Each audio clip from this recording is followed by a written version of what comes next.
Every year I'm adding new raised beds to my garden space. My natural in-ground soil has a little bit too much clay and is slightly acidic.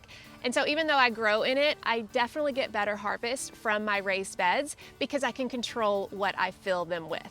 Which begs the question, if you're starting a new raised bed, what do you fill your raised bed with? And if you've done the math, you know that this can get pretty expensive pretty quickly.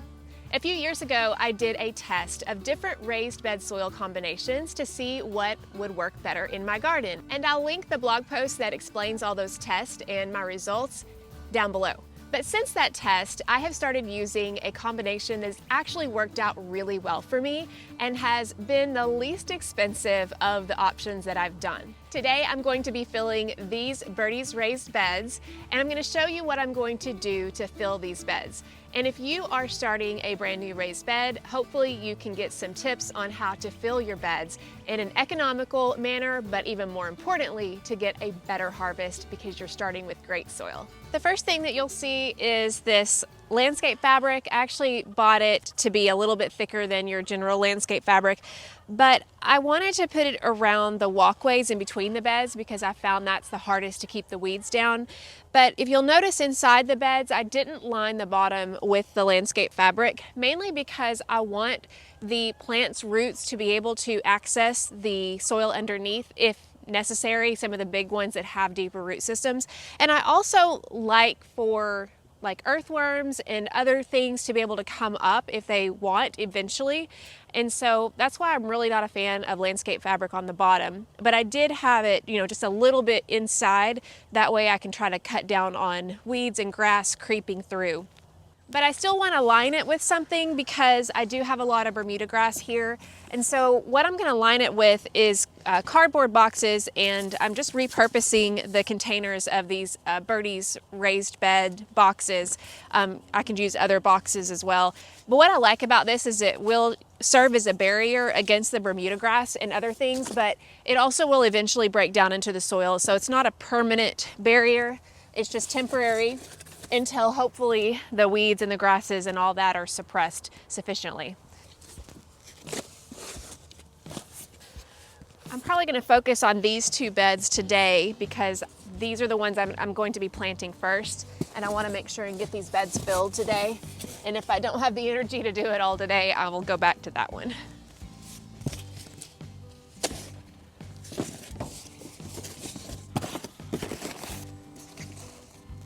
The question I get all the time is, how do you fill a raised bed without it costing so much?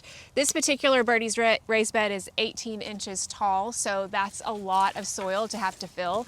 And generally with your regular crops, their root systems are going to be mainly in the top 6 to 8 inches, so they don't need all of that soil right away.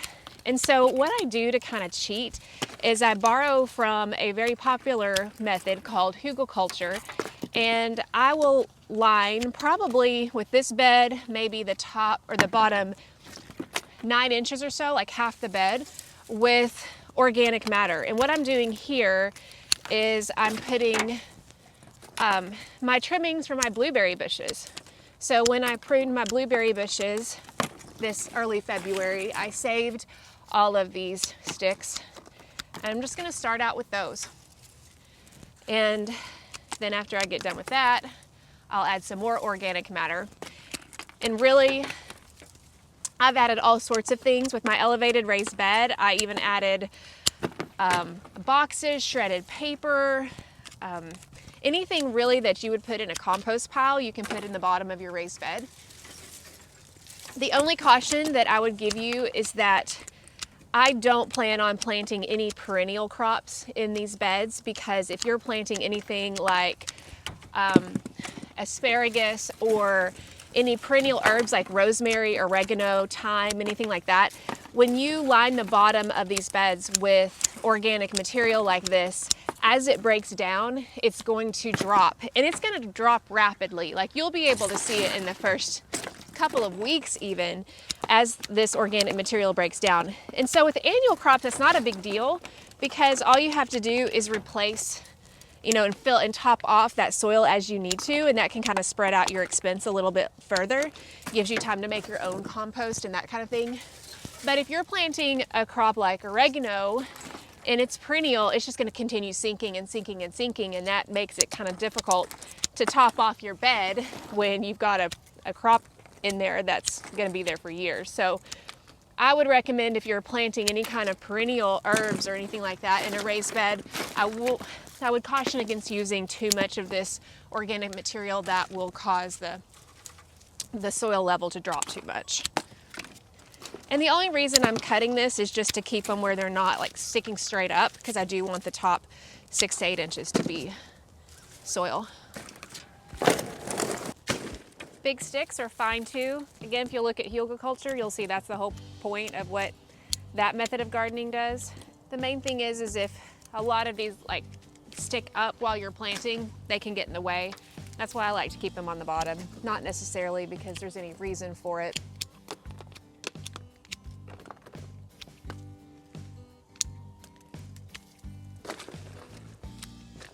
The next thing that I like to add in my raised beds are pine cones and sticks and pretty much anything I can find on my property. This works out well too because I can kind of clean up the garden area and use this matter to line the bottom and create more bulk for the raised bed. Because we have a lot of pine trees around, we always have plenty of pine cones in the spring.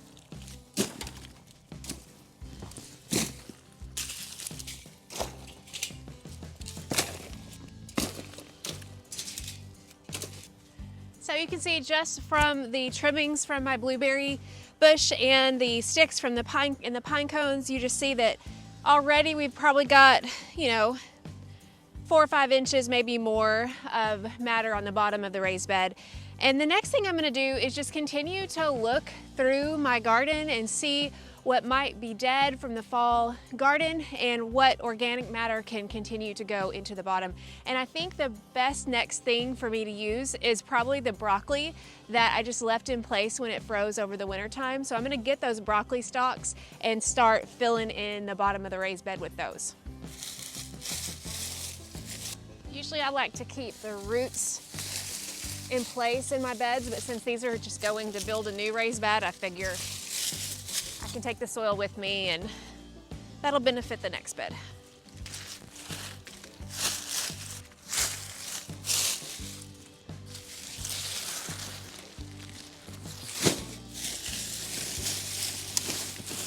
This is definitely starting to fill and provide bulk to this bed.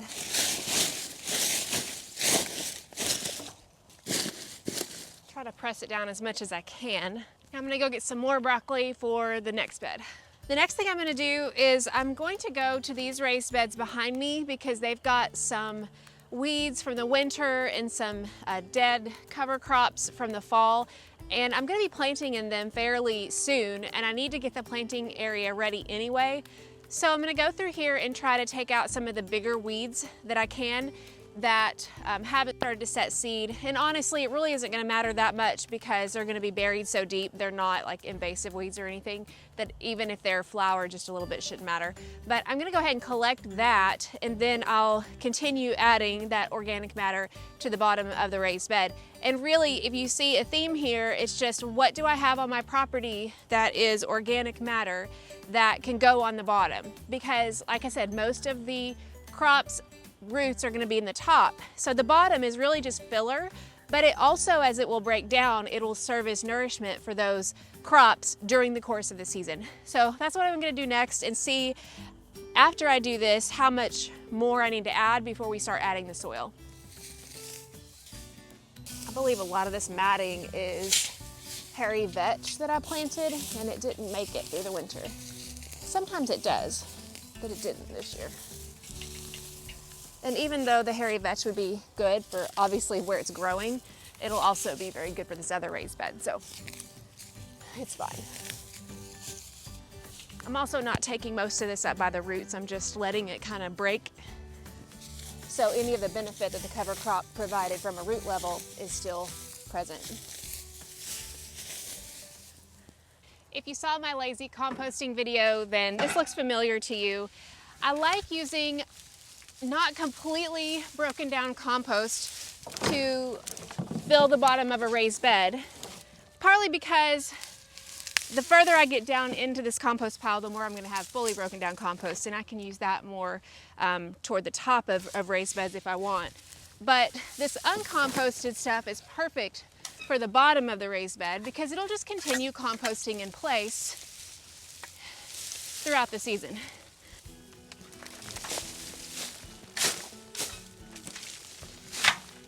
I'm going to go ahead and top this off with a little bit more. And again, all this is not completely composted, but it will compost in place.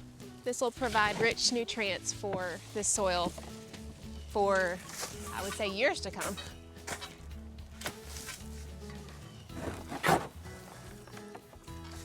The final thing I'm going to add in before this soil is I've got some leaves that have not been shredded yet. Usually I like to leave my shredded leaves for mulch, but these haven't been shredded, and I thought this would be a good way to just kind of fill in, especially in this bed where I've got the leftover cover crops and residue and all that in there. And anytime you add leaves in, it's a good filler, and it's also really good as it breaks down.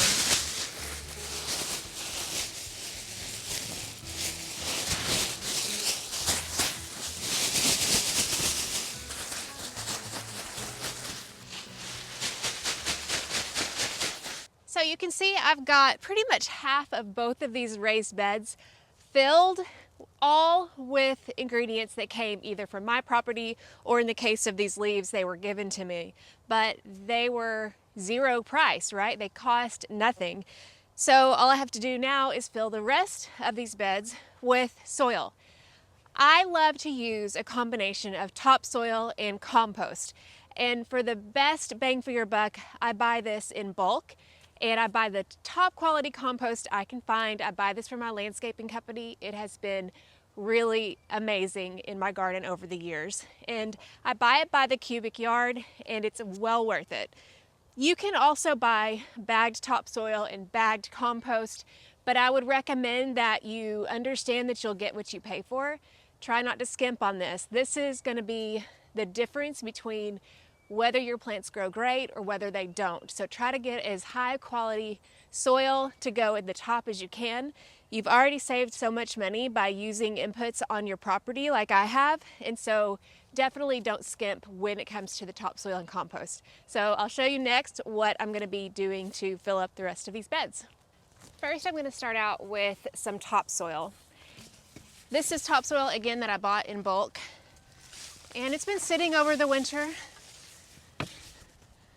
but that really doesn't make a difference. I've used it fresh with no problem.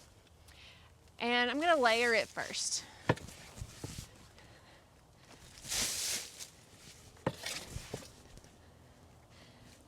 What I found is, in general, I like to do about a 50-50 topsoil to compost, and that works out really well. I have had people ask me, should you mix the topsoil in the compost or layer them? And I've done it both ways. I've mixed the topsoil and the compost together and just had it all like one whole soil blend. Worked great. I have done it like I'm doing it here, where I just do topsoil and then compost on top of that. Worked great. So I really can't tell you the difference because it all works well. I usually just do what I feel like doing at the moment. But I do like to always finish up with compost at the very top. At least probably the top 4 inches, just plain compost. You can see just the weight of the topsoil is definitely pushing down a lot of that organic matter. And this would be a lot quicker if I dumped the wheelbarrow, but because of the lightweight raised bed that these are, I don't really want to do that with the wheelbarrow. But if I were doing this with wood, I would dump it all and it would be a lot quicker. So I'm probably going to do a couple more wheelbarrows full of topsoil, and then I'll meet you back here with the compost.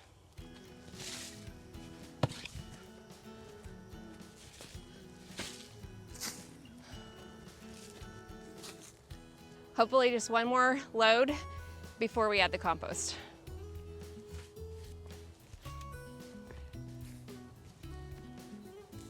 We probably still have about 6 inches left. I think I'll get one more wheelbarrow of topsoil to try to bring it to about maybe 4 inches of compost.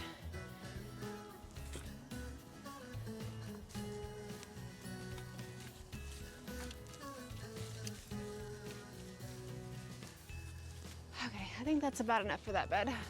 We'll just do the rest of this in this bed. You know, when you start doing a gardening project and you think you have all of the energy in the world, and then 4 hours in, maybe more like 3, I took a pretty decent break for lunch, you realize you don't have all the energy in the world. And when that happens, you just stop and do it again another day. Next is getting the compost.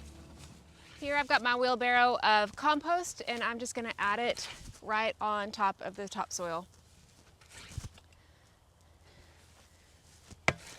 What I love about this compost is that I get it from a source that I trust, and it's weed free, so I don't have to worry about weeds sprouting in it like I do my own homemade compost that doesn't get hot enough. And I can also use it as a mulch if needed. If you notice any light brown bits in the compost, it's probably because we use our tractor to haul both the topsoil and the compost. So sometimes they get mixed together. There's not much mixed in here, but it's perfectly fine. Again, it really doesn't matter if you mix it or not.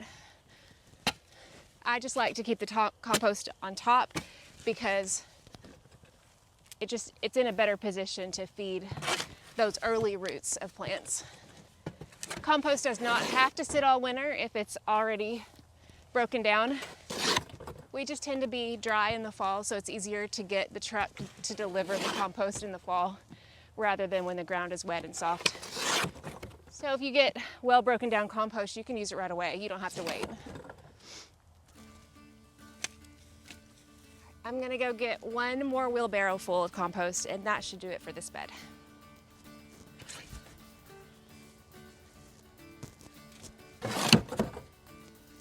A lot of people ask me, can you plant in this right away? Yes, as long as the compost is broken down, you can plant in it right away. But if you're not planting in it right away, which I'm not, we've got another cold front coming through with freezing rain, so I'm probably gonna wait a little bit to plant in this. What you can do is you can just let it sit for a little bit and then give it a chance to settle. Like I said, it'll settle pretty fast. And then you could add another layer of compost right before planting. And I've done that before. Really, there's no right or wrong. Even if it does settle and you just plant in what you have, it'll be fine. Just be prepared to continue to add in compost. You're gonna need to do that anyway, just for healthy soil. But this is looking like a pretty good raised bed with all the soil in it, and I'm looking forward to planting in it this year. So here you have it. This is how I fill my raised beds every single year, and every year the crops are amazing and give me so much harvest. I hope this has been helpful for you and given you some tips on how you can fill a raised bed without filling the entire thing with really expensive soil, focusing on the top and then putting organic matter on the bottom to be able to bank that nutrition for future seasons. I didn't have enough energy to fill both, or actually all 3 raised beds today, but I'll be coming back and doing the same process for these other 2. And then when I get a chance, I will be covering this landscape fabric, probably either with wood chips or pine needles, just to be able to have it covered so it'll last longer and hopefully be able to block weeds and grass from coming up underneath. I'm looking forward to seeing what this space is going to provide for me this year, and I'll be sure to bring you along with me on the journey. Thanks for watching.